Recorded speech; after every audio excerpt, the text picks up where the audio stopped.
Assalamu alaikum dear students. Today we are going to discuss the topic Gauss's law.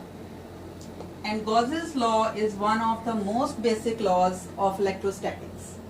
यानी Coulomb's law के बाद दूसरा basic law of electrostatic है Gauss's law, और ये law use होगा ऑर्बिट्रेरी डिस्ट्रीब्यूशन ऑफ चार्जेस के लिए फ्लक्स को कैलकुलेट करने के लिए। यहाँ हम सपोज करते हैं कि हमारे पास एक इर्रेगुलर सी शेप है जिसमें चार्ज जो है वो यूनिफॉर्मली डिस्ट्रीब्यूटेड है, से Q1, Q2, Q3, Q4 and so on Qn, यानी Qn चार्जेस इस ऑर्बिट्रेरी क्लोज शेप के अंदर पड़ेंगे।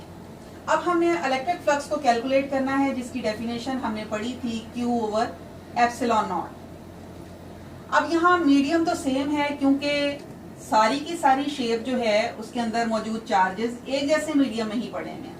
तो हम अगर फर्स्ट पार्ट के लिए इसको कैलकुलेट करेंगे तो ये Q1 ओवर एप्सिलॉन नॉट बन जाएगा। सेकेंड चार्ज के लिए कैलकुलेट करेंगे तो ये Q2 ओवर एप्सिलॉन नॉट बन जाएगा। 3 के लिए कैलकुलेट करेंगे तो ये Q ओवर एप्सिलॉन नॉट बन जाएगा, और इसी तरह अगर हम nth पार्ट के लिए करेंगे तो ये Qn ओवर एप्सिलॉन नॉट होगा। और अगर हम टोटल फ्लक्स को कैलकुलेट करेंगे तो ये इन सारी कॉन्ट्रीब्यूशंस का सम होगा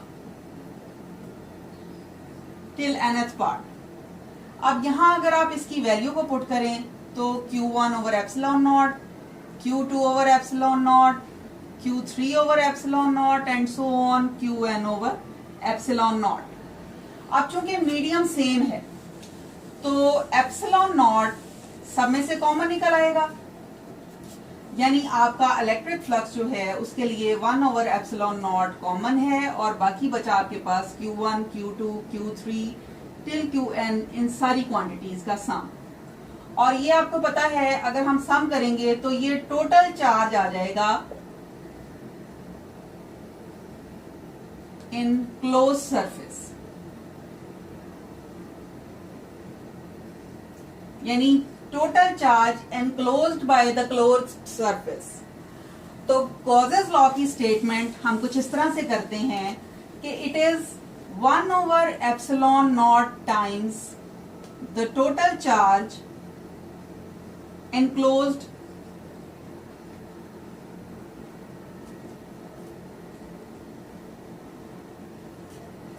by the closed surface।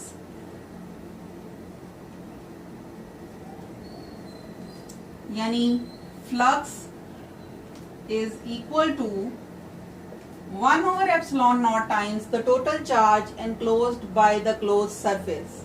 This is called Gauss's law of electrostatics।